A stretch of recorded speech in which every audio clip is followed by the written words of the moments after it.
about to leave, already packing. Come with me, I'm not really asking. We'll get away to a place where we don't know. About to see the world in action, what we can be, life with no distractions. We'll get away, this is what we waited for.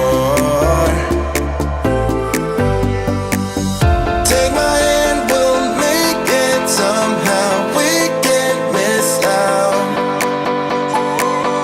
I'm done living life with the lights out. Die with my own doubts. Be free with me. Let's be free with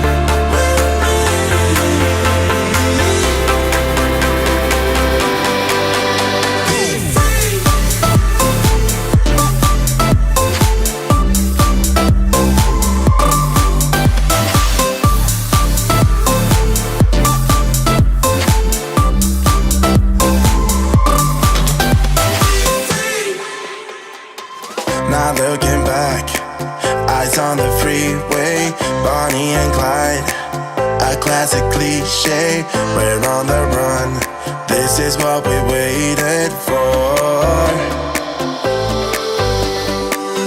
Take my hand, we'll make it somehow. We can't miss out. I'm done living life with the lights out. Die with my own doubts. Be free.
Good evening, everyone. Jim here at TutorTU, and we're back after a half-term break for the next in our series of live stream study sessions for AQA A-Level Psychology. I'm joined again by Anne in the middle and Lara on the right. For this, we return tonight to issues and debates, if I'm not mistaken.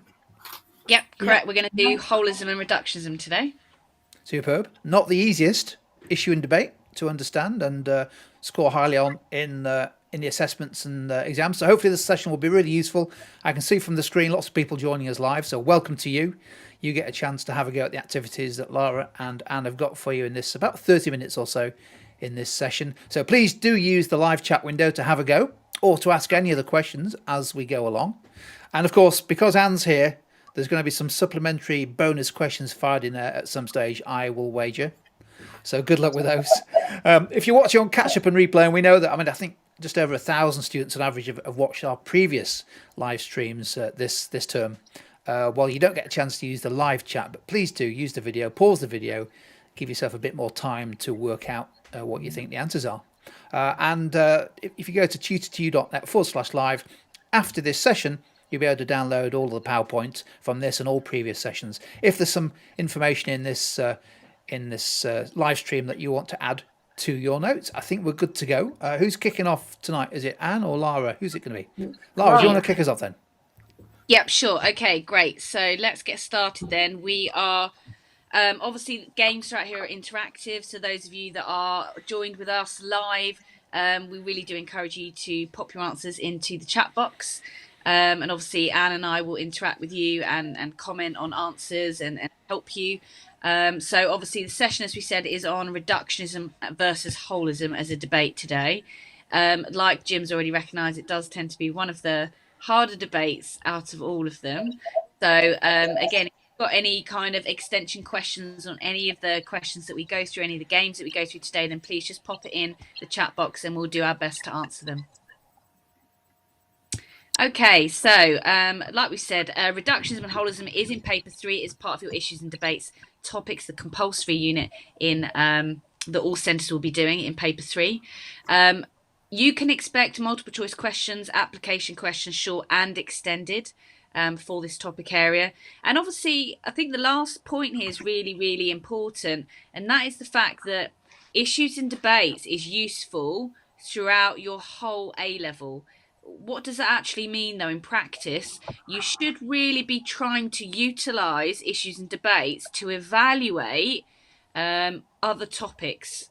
So that's really, really important. So it's a really important topic to grasp so that you can use that evaluation, and almost so you don't have to learn unique evaluation for each topic. What you're doing is kind of recycling your already existing knowledge of issues and debates and using that those debates or issues to evaluate certain topics in social influence or attachment or whatever it might be, biopsych.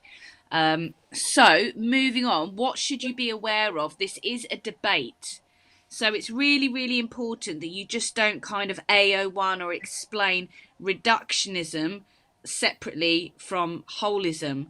Okay, it is a debate, and it's concerned with really what level is most appropriate to explain behaviour at. So think of reductionism and holism on a kind of continuum line. Reductionism is at one end, holism is at the other end, and we're going to explore that today and everything in between.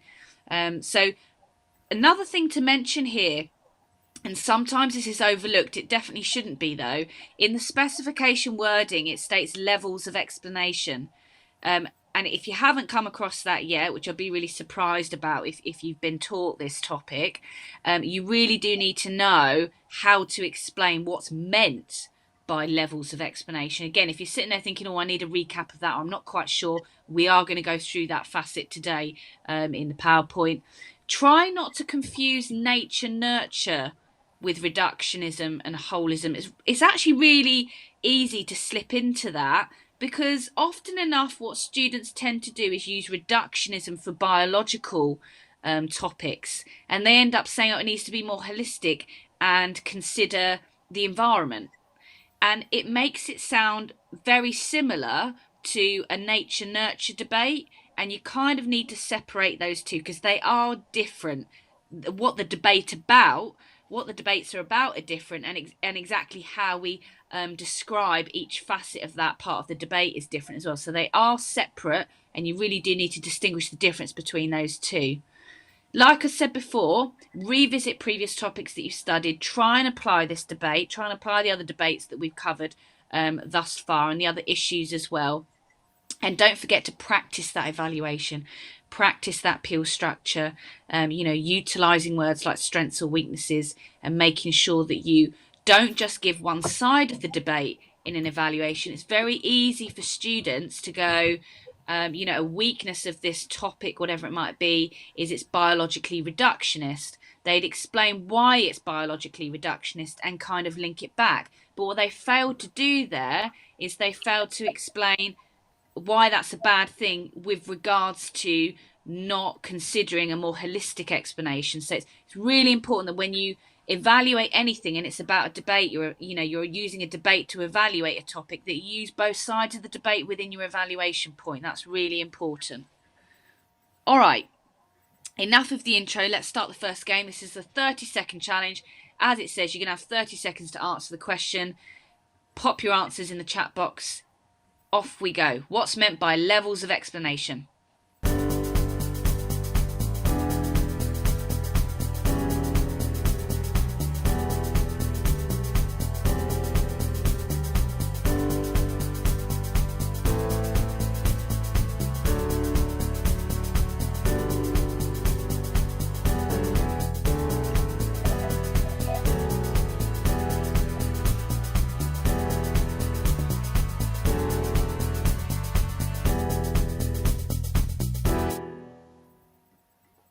Okay, Well done. So we've got an answer. Yeah, different ways of viewing the same phenomena. Yeah, that's really, really good actually. And Kai as well, how reduced to the top it is, how broken down. Yep, so Paige, you've got a bit more specific level name terminology there. So socio-cultural context all the way to neurochemistry and explained behavior. We've got really good insights here, guys, so far. I'm actually quite impressed because it has actually been asked before in AQA, and I don't think it's actually been answered all that well, to be honest with you. So in terms of levels of explanation, we need to remember that, like you guys have recognised, this kind of concept does suggest there are different ways of viewing the same phenomena.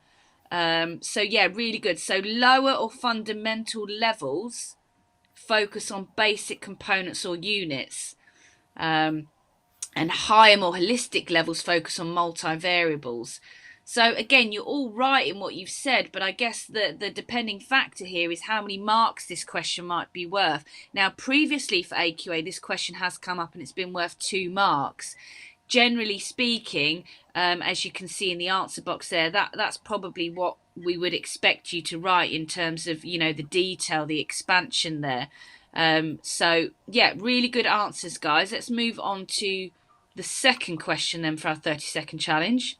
So identify the 2 types of reductionism that are quoted in the spec, the 2 that you absolutely need to know. Off you go, guys.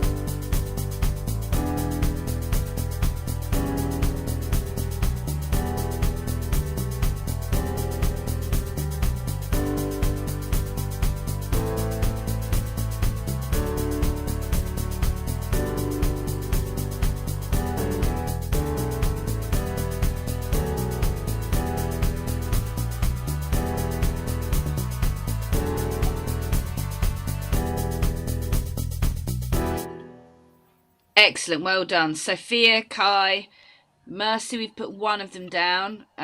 We've got environmental as well. Paige, excellent. Rags, Callum, Daya, Mercy, yeah. You've all got this, really good. But I'm not going to let you get away with that so easily, actually. Well done, Saffron, as well. I want to know the definitions of biological and environmental reductionism. So who's going to be first? Who's going to give me the definition? One or the other or both? What is the definition of biological reductionism? What's your understanding of that? Or environmental reductionism?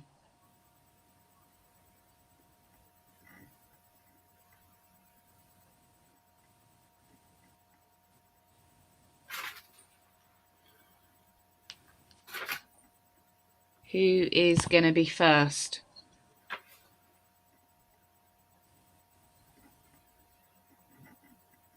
Okay, Rags, here we go. Environmental is a view that behaviour can be broken down into simple stimulus and response associations. Oh, good.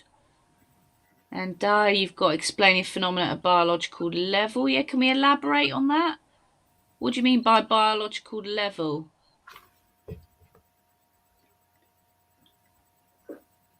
Ellie, explaining behaviour through biochemistry, anatomy of brain or genetics. Really good. We're getting really specific now. I like that. Yeah, perfect. And Talia, reducing behaviour down to environmental causes for environmental reductionism. Really good. A lot of you saying stimulus and response. Paige, bio, using the assumption that we are biological organisms to explain behaviour in terms of hereditary, hormones, genetics, neural activity, for example. Yeah, excellent. And Saffron, well done. Yeah, so our biological, we might AO1 that as an attempt to explain behaviour at the lowest level. So in terms of, like you guys have identified rightly, so genes, hormones, neurochemistry, brain structures, etc.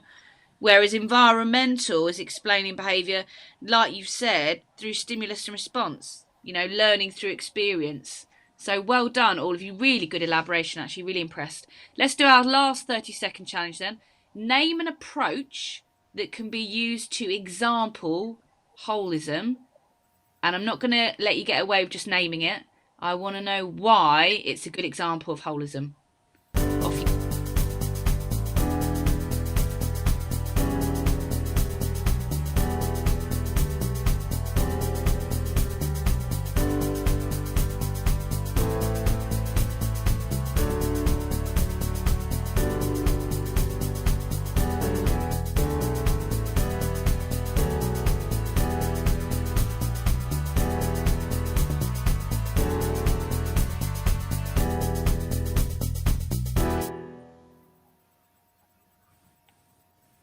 I'm going to take that as we're thinking about our elaboration there for my extension question. So an approach that can example. Aha, Paige, you're in there first. Well done. And then Ruby following. So, Paige, you've put humanistic. Yep, takes into account all aspects of human experience that may be causing. Ooh, look at you with the snazzy words. Incongruence between the ideal self and the current self. Very impressed. Yeah, a lot of you are saying takes into account all of the experience, the entire individual, subjective experience, only understood by understanding the whole person. Really good, yeah. And Callum as well, consider all factors and use high levels of explanation. Yeah, so you're all right. It's humanistic. You're quite right, and your elaboration there is spot on. So remember, we're not breaking behaviour down. We're trying to analyse the personal behaviour as a whole. Okay, so we're bringing all aspects together to see the whole person, and that's why that is holistic, the humanistic approach. Excellent. Well done. Well done. All right, over to Anne. Okay, so for this next activity, it's cracking the code. So can you put these in order of the lowest level of explanation up to the highest level of explanation? So you're starting with the lowest level and working through. And do it all in one go. Don't just put one in at a time. Put the 6 in the correct order from lowest to highest. And let's see who could be the first one to get the right order.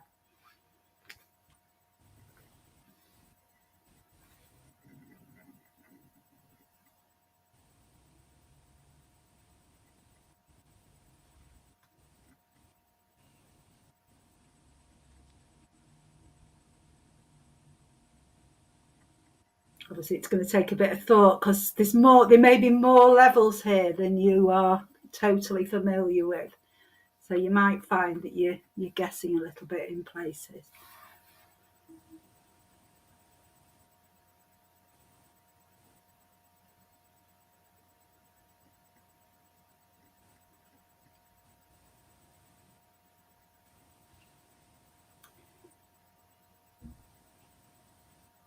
Paige, I think you might have started the wrong way, the highest.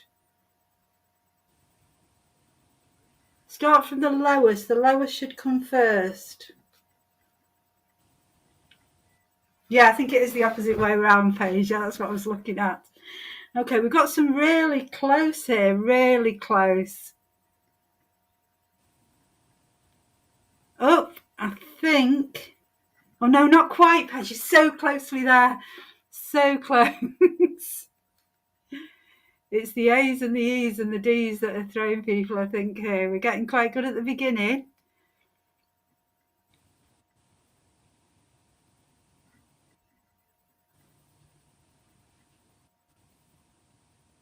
Nope. Let me just say that, Paige, you are very close. Ellie is very close. Talia is very close as well. If anybody can work out code, you can probably work out what it should be from that. Pare, BFCEAD.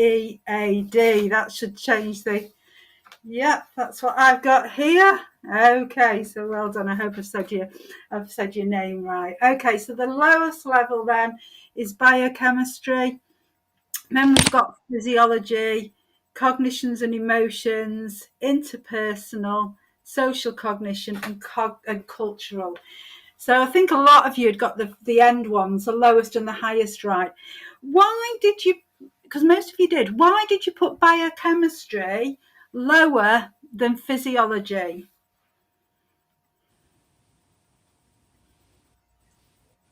So why have you got that at a lower level than physiology?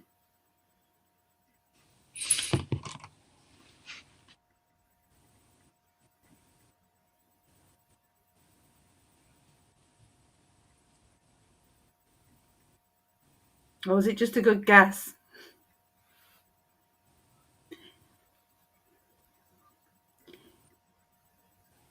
Yeah, it is kind of broken down more. It's breaking it down into just like simple chemicals. It's like physics is seen as like a really, really low level explanation because it's broken down into parts of atoms.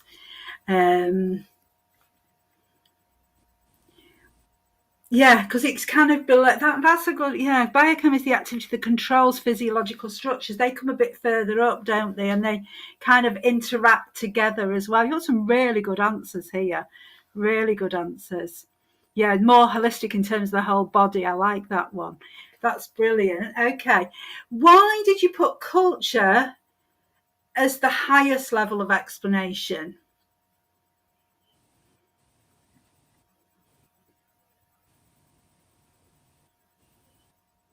So why did you put culture right up there as the highest level?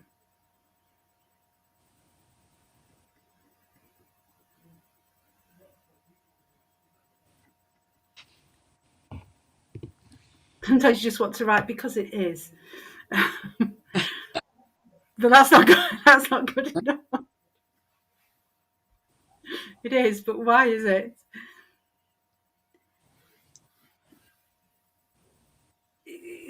Like you say, culture is massive. There are so many elements to culture, aren't there? There's so many aspects of it that can influence you. It's like kind of a huge thing, isn't it? Yeah, and you've got cultures, you've got subcultures, you've got all sorts of things going on, different aspects of culture, like language, and there's so many aspects of it. So there's so many. If you think about that idea of multivariables, there's so many variables there. Okay, does anybody know? Just as because we've got social cognition in there, does anybody know what's meant by social cognition? Doesn't matter if you don't, you can say no.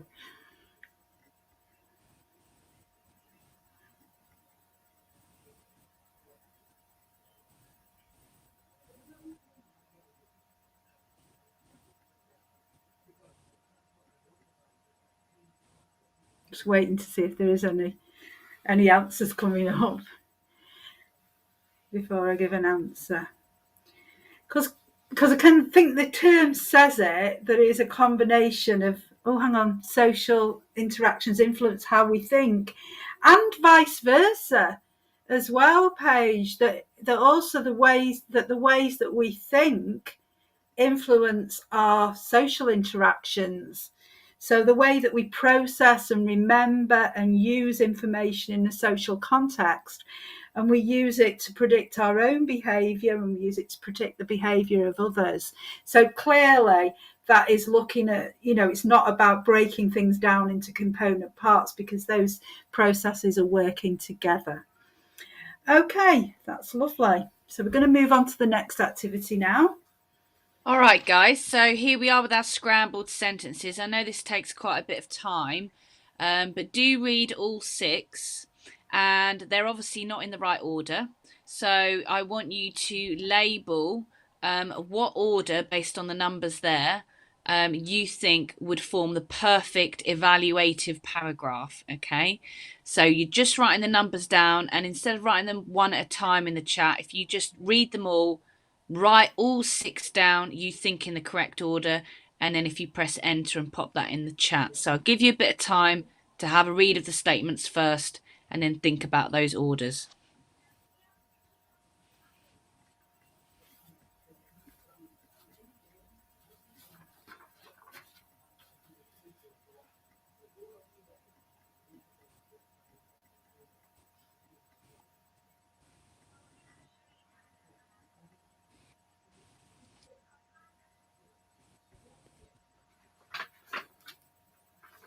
Okay, Tali, you're in there first. Really good. So you've put... Oh, you're so nearly right. So I can tell you that your first 4 are correct. So 2, 6, 3, and 5.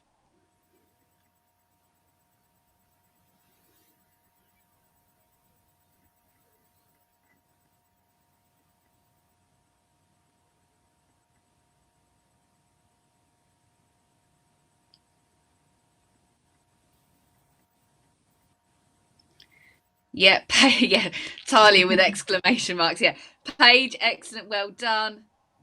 And Callum as well, and Saffron. Yeah, let's reveal it. Let's go through it. Excellent, really good, guys. So we've got The most important thing, we've said it's an issue. So we've highlighted this is evaluation by saying an issue. An issue with a low-level explanation is that reducing concepts down to single ideas can limit our understanding of behaviours. So that's our point. Let's elaborate that then. By only giving a reduced level of explanation, for example, biological, the overall meaning and cause of behaviour can be overlooked and could lead to fundamental errors in treatment. For example, by treating a person with a mental illness only with drugs, you may not fix the person's illness. Why? Instead, you might just reduce symptoms, which may not work long term as the reasons for the causes have been overlooked. Therefore, a limitation of low-level explanations is important factors could be overlooked, and this may suggest a holistic approach to explaining and treating disorders is best. So can you see what I mean there? It's so easy with evaluation to just talk about reductionism and not even mention holism, but there's a reason we're writing it as an issue. It's because it's not good enough to be explained at that level. So we do need to bring in holism. We need to bring that other side of the debate in, to kind of do that contrast. You know, it's better to take a holistic approach because of X, Y, Z. Really good, guys, for getting that correct. You're going to play a true and false game next with Anne. Okay, so we've just got a couple of these. Okay, so the first one is a strength. This is a strength of reductionism, is that it allows us to create operationalized variables that are needed to conduct experiments to determine cause and effect. Okay, so is that true or is that false? You can just use T and F if you want. You don't need to write the whole word.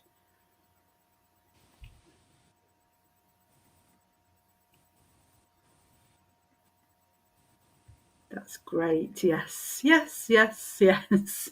Brilliant.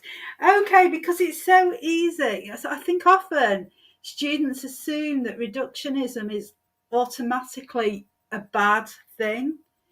And that isn't necessarily the case. That, you know, in some cases, it can be a good thing, because you couldn't conduct any kind of experiment without there being some degree of reductionism, because you are creating these variables that then you can operationalize and that then you can manipulate.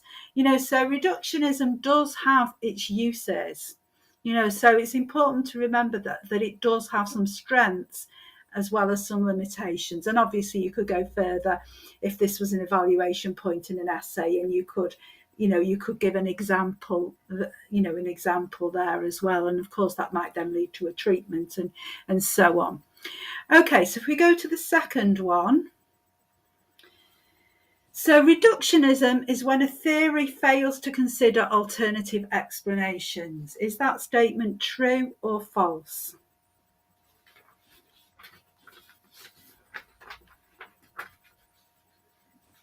Oh, that's a good point. Yeah, Callum, that is a good point. So you could argue against holism in that way as well, couldn't you?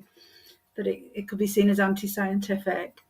So this is reductionism is when a theory fails to consider alternative explanations.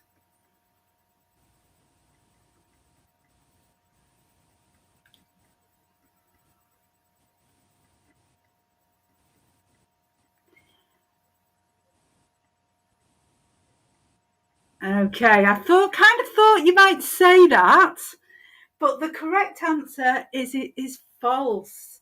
That it's not about, you can't just say a theory is reductionist because it fails to consider alternative explanations, because it's not just about that.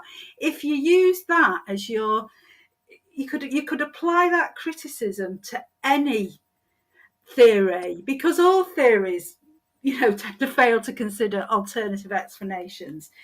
Reductionism isn't about not considering other factors. It is about, as we've said earlier, it is about reducing things down to simple components and isolating simple components and using that in your explanation. Okay, so many times students tend to use this one, not in the issues and debates section, but they tend to use this when they're evaluating something. typically a theory or an explanation, and they'll just drop it in as a one-liner. And it really kind of shows a lack of understanding of what reductionism is, and in lots of ways it would be better not to put that point into your evaluation at all. In lots of ways, I would say, if you're not sure how to use reductionism effectively as an evaluation point, then don't use it, because it can end up making it look like you say you don't really understand what you're talking about. It's best really to only use reductionism if you're evaluating a biological explanation or a behavioral explanation, because then you are able to explain clearly why it is a reductionist and why that is a problem. Okay, rather than just do these one-liners. So, for a behavioural explanation, like the behavioural explanation of attachment, for example, then you can use it to say, it's breaking it down to these simple stimulus response links and so on. Or if you're using it to evaluate a biological explanation, then you can say it's just breaking it down to the level of neurotransmitter or to the level of genes. So, just avoid just writing that it fails to consider alternative explanations. In what sense do you mean? Machine reductionism, yes, you could use that there, as long as you could say why. Yes, that's okay, because machine reductionism is something that's actually mentioned on the specification, but it is a useful one in that context. But as long as you can explain why, and don't just say because it doesn't consider the role of something else or whatever. Karen, I'm not quite sure what you mean, but are you meaning could you use reductionism? You'd have to explain why psychodynamic theory was reductionist. I think you might kind of get a little bit lost in there as well. Okay, so I'm going to hand back to Lara, and she can explain what's meant by machine reductionism.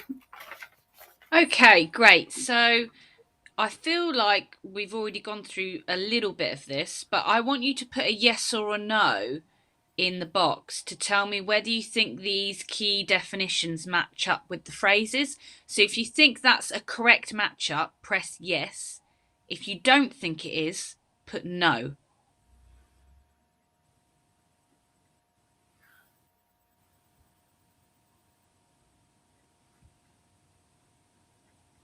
Okay, so Callum, you're saying no. And Sophia and Paige. Let's wait for a few of the others. Okay.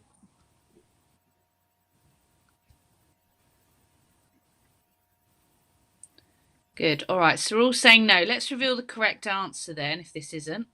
Yeah, so quite right, guys. So you've got the definitions here correctly now labelled. They've been switched around. So biological behaviour reduced to the action of neurons, neurotransmitters, and environmental behaviour can be reduced to stimulus response, which actually most of you got when we went through it at the start. So really well done for that. Let's go to the next confusing pair then. I want to know, do these definitions match up with the phrases? So I want to know the definition of what reductionism versus holism debate is, and I want to know what's meant by levels of explanation. So have a read. Is this correct or not? Yes or no? Okay, Paige in there first. Anybody else?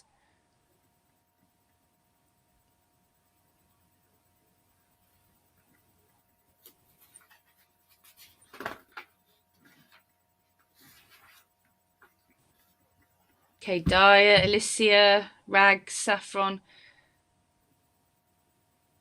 Mercy, well done. So far we're all saying yes. Do we all agree with that?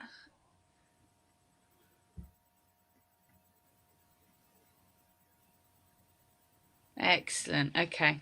All right. So quite right. And although they seem quite similar, we need to understand that one is holistically kind of overarchingly trying to explain what the debate is about. So the debate is about whether it's appropriate to look at one level specifically, and whether that level is telling us enough about that human behavior. Whereas levels of explanation, don't forget it's quoted in the spec, we know that at the very top is holistic, where no reductionism is suggested. Remember the word I said before, multivariable. And at the very opposite end is the level of physics, where everything is reduced to atoms or smaller. So really, really reduced and simplified. Really, really good, guys. You've done really well there with both of those confusing pairs. We're now going to end tonight with an exam question, which Anne is going to go through with you now. Okay, just before I do that, somebody asked about machine reductionism, and that's the idea, you know, within the cognitive approach, particularly with the multi-store model, where the brain is described as being similar to a computer and breaking it down into these different stores through which the information is processed. So that's where machine reductionism comes in. I can't remember who asked the question. Okay, so if we have a look at this, question. So Dina went to the doctor as she hasn't been able to hold down a job due to her compulsions that she cannot help. Dina has been told by a previous doctor that it would be best to put her on drugs as she has a chemical imbalance of dopamine and serotonin. However, her current doctor believes Dina needs therapy alongside drugs, and they also discuss her support network and her living circumstances. And then we've got the question: use your knowledge of the reductionism and holism debate. Explain the different treatment views of the two doctors. Okay, so what information would you pull out of that stem to use to kind of illustrate the reductionism side of the debate? Which of the two doctors is taking a sort of reductionist approach there to the causes and the treatment, really, of her OCD, and why? Yep, so you've got the first one, so why? Why the first one? Why is that the reductionist approach? Yeah, we all know it's the previous, yeah. Because it's kind of gone to, it's biological reductionism, yes, talking about drug therapy. They've broken it down to this chemical imbalance, to levels of dopamine and serotonin, and really only focusing on treatments that would adjust that. Okay, so we just move on to the next slide. Then that bit will come up highlighted. Okay, so well done. Okay, so it kind of answers the second question. So which of the doctors then is taking a more holistic approach, and why?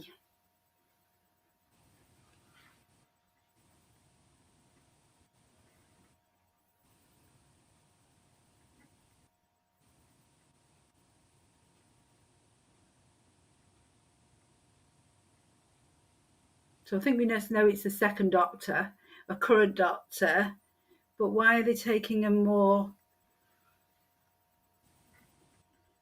Yes. Yeah, because they're looking at Dina as a whole person, aren't they? They're not just looking at, that there might be some sort of chemical imbalance, but they're also looking at other aspects of her lifestyle and her circumstances, and looking at what kind of adjustments might be needed there. And then they're suggesting, a variety of solutions, because, that drugs might not be the only solution here. Yes, we've got sort of drug therapy, talking therapies, her living circumstances. There might be things in her daily life that can be changed, or just helping her to develop better coping strategies to cope with her living circumstances.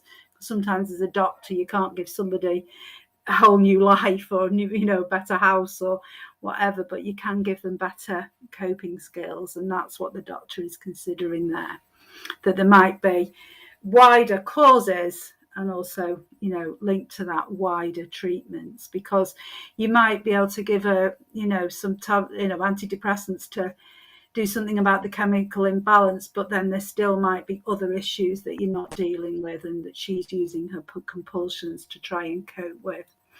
Okay, that's lovely. So if we just bring to the next slide, I think that's the bit that's highlighted there. Okay, Laura, so I don't know if there's anything else that you want to say there to finish off. No, I think they've done, for a difficult debate, I think everyone's done really, really well. And, hopefully that's given you guys a bit of confidence, a bit more confidence, if you like, for that particular debate. Your elaboration, your extended questions and the answers that were given by the students was really, really good tonight. Really good. I was really impressed. It was. And it's not easy to impress Anne and Lara, but Nope.